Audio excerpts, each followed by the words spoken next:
moi je suis milican. Voilà, j'ai commencé la musique, je devais avoir 14 ans. Donc j'ai connu différents groupes de rap français, dont Démocratie, un des premiers groupes de rap français. On a bossé ensemble sur quelques projets. Donc j'avais quelques associés, on a continué à bosser notre musique, j'ai été dans la programmation musicale. Aujourd'hui je me suis un peu détaché. Donc on a eu différents parcours, quelques projets qui ont été sortis, qui n'ont pas eu forcément un bon succès. Donc voilà, ça fait 13 à une quinzaine d'années que je suis dans la musique et que je suis dans le monde du rap. Voilà. Alors tu es produit par Kazawan? Je ne suis pas produit par Kazawan. Kazawan, on a commencé à bosser ensemble il y a peut-être je sais pas, une dizaine d'années. On a monté un projet ensemble, un groupe bande originale avec Kili. Donc on a eu quelques opportunités malheureusement qui n'ont pas abouti. Et donc aujourd'hui, voilà, entre guillemets, on va dire, on se serre les coudes et il m'apporte un support par rapport à son studio. On a la possibilité d'enregistrer dans de bonnes conditions. Et beaucoup de productions de beatmakers belges et suisses pour un très très grand niveau. Donc c'est ça notre collaboration qu'on a aujourd'hui.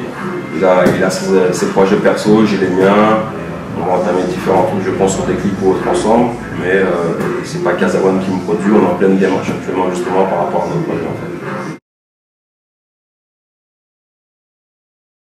Projet d'album, j'ai mon projet personnel, donc j'ai Milican, voilà, quand c'est sombre. Je suis déjà peut-être à une dizaine de morceaux, donc on est bientôt sur la fin. Et en parallèle, j'ai deux associés avec qui j'ai monté un gros projet, donc avec Kili et Momai. Donc on a fait des morceaux très très lourds qui doivent arriver d'ici peu. On est parti pour ce projet-là justement tourner un clip au Brésil. On a eu la chance de rencontrer un artiste brésilien qui s'appelle Maclematos, une très bonne et très gentille personne.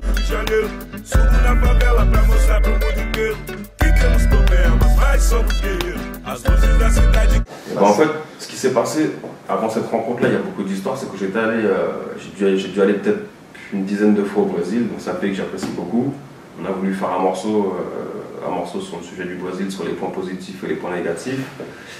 Et quand on a écouté le morceau, au final, il manquait la petite touche latino justement. Donc on a cherché un peu partout en France des chanteurs brésiliens qui voulaient collaborer. Donc il y a différentes personnes qui appréciaient mais qui n'étaient pas dans le monde du rap, donc qui n'ont pas voulu collaborer. J'ai un ami qui habitait là-bas, donc je lui ai envoyé un mail en lui demandant justement qu'il mette en contact avec des chanteurs brésiliens s'il connaissait. Il connaissait un mec qui avait un groupe de samba, qui s'appelait donc justement Maclematos.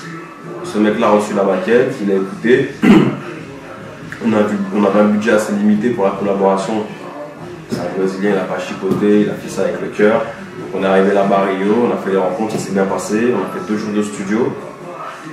Et après ces 2 jours de studio, on a fait 10 jours de tournage. Donc on a enchaîné l'enregistrement du phonogramme et 48 heures après, on tournait le clip sur Rio. On a fait 10 jours de folie, on a tourné avec l'acteur Pequinho. Ouais, comment ça s'est passé bah, là, c'est pareil, c'est la même personne en fait, Mawa, qui m'a présenté le mec qui avait le studio. Lui connaissait Pequinho. On est au studio, il nous parle de ça. Tu connais Pequinho? Il fait bah, écoute, on tourne le clip dans 2-3 jours, là. On aimerait bien faire des trucs de pas pour les clips, tu vois. Donc il a appelé, on est parti là-bas. Donc on ne savait pas trop en mode favela, on était à la Cité de Dieu, on s'est dit bon, on a 10 000 € de matériel, comment ça va se passer et tout. Les mecs super cool, super bon accueil, aucun problème, on a passé une super bonne journée. C'était Pequinho toujours aussi humble, le mec qui fonctionne toujours dans sa favela. Et voilà, donc la collaboration s'est faite comme ça, et les présences sur le vidéoclip, ça nous fait plaisir. Et puis on a rencontré de très très bonnes personnes qui habitent là-bas. Voilà comment on est arrivé à faire ce morceau. Bah, à la base, moi j'ai commencé, je faisais plus du raga déjà. Je chantais sur les dubs de Daddion. Donc pour ceux qui connaissent, on va taper la doudou, les sons à l'ancienne. Je commence à chanter là-dessus. Et après, je sais pas si c'est l'endroit où j'habitais qui a fait que bon, j'avais plus une tendance à préférer le rap. Mais je sais pas, j'ai atterri là-dedans. C'est un ami Mamad, c'est Mad qui fait d'ailleurs du son, qui m'a mis dedans en fait. Je m'ai fait écouter des maquettes il y a longtemps de son cousin qui était à Bordeaux. Je parle de ça il y a 15 ans. Donc enregistrer une maquette tout seul à l'époque, c'était quelque chose de. C'était pas tout le monde qui pouvait faire sa maquette, avoir sa voix sur une instru. Il m'a fait écouter ça, je dis attends mais on n'est pas obligé d'aller en studio pour faire une maquette. Il me dit bah non, il a acheté un petit appareil, il met sa petite instru, il peut poser sa voix, il y a 4 pistes et tout, je dis on peut faire ça chez nous. Puis là, voilà, j'ai voulu tester le truc, j'ai acheté ce qu'il fallait. On a commencé à écrire, toujours dans le mode du raga, et puis après on a basculé, naturellement, on va dire, dans le monde du rap en fait. Ouais. Quel regard portes-tu sur le monde du rap de maintenant en fait Bah, moi, le monde du rap de maintenant, je pense qu'il y a plusieurs mondes dans le rap aujourd'hui. Il y a des gens il y a des artistes. Je respecte énormément dans le monde du rap, pas parce que j'aime particulièrement, mais par rapport à ce qu'ils font. Ils ont un certain début, une certaine écriture, une certaine qualité musicale qui fait que j'apprécie beaucoup. Et il y a d'autres, il y a un bon 70%, malheureusement, voire du 80% de rappeurs qui nous rabâchent les mêmes choses. Tout le monde sait d'où on vient, tout le monde sait pourquoi on a des soucis, tout le monde se plaint. Maintenant, on peut passer le message négatif, hein, mais le problème c'est que des messages négatifs, il n'y a rien derrière en fait. Il n'y a rien derrière. Il n'y a rien, c'est juste dire pour dire, la vie c'est ça, c'est comme ça. Non, il y a beaucoup de choses qu'on peut comment dire ça, qu'on peut exposer. Il y a beaucoup de messages à passer sans forcément toujours avoir ce truc caricatural de nous on fait du rap, donc notre vie elle est comme ça. Voilà, donc le monde du rap, il y a des gens que j'apprécie comme Kerry James par son écriture, par rapport à son talent, peut-être pas par rapport à ce qu'il dit, mais son talent. Il y a encore beaucoup d'artistes voilà, qui sont inconnus au bataillon et qui ont beaucoup de talent. Donc voilà ma vision du rap aujourd'hui, chacun mène sa barque.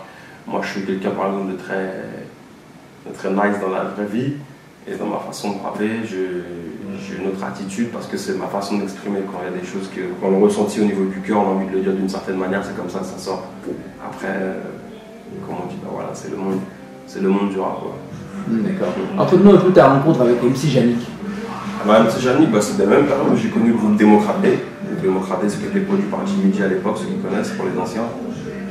Et j'ai rencontré Yannick, il était dans ce studio, en fait, c'était un duplex, donc on avait un studio de rap juste en haut et un studio de qui faisait de la dancehall qui était en dessous, avec Yannick, Jamaïque et compagnie.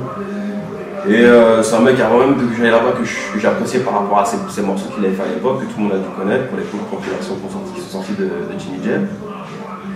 Et donc voilà, le feeling il a été qu'il nous a connus tout petit. Hein. Aujourd'hui j'ai 29 ans, il m'a connu, je devais avoir une quinzaine d'années. Donc je les admirais à l'époque.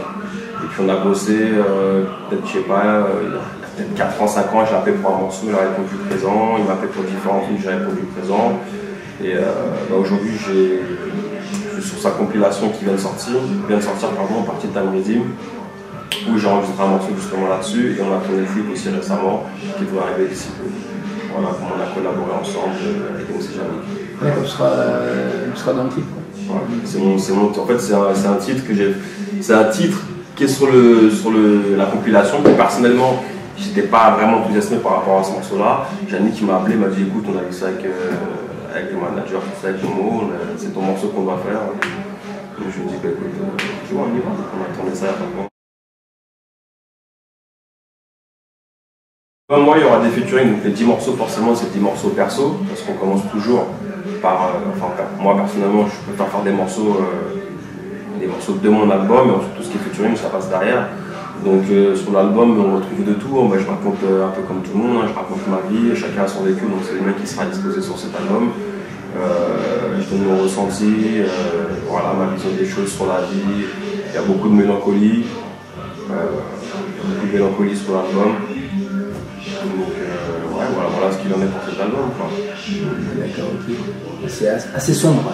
C'est assez sombre. Alors, le titre c'est Pensée sombre. C'est sombre, d'accord. Ouais. Comme je te dis, là on est en pleine démarche, donc on est focalisé sur le projet. Donc mon projet personnel est surtout celui que je fais avec Kili Mumbai, avec des morceaux très très lourds. Donc on est plus sur toutes nos démarches, on veut aboutir, on ne veut pas le sortir en petit, sans prétention, mais on a envie que ce projet-là soit exposé au grand public. Donc on est en train de batailler avec les maisons de disques.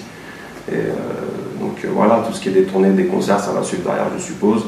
Il y a des gens comme toi qui donnent justement un soutien pour qu'on puisse s'exposer à travers les médias.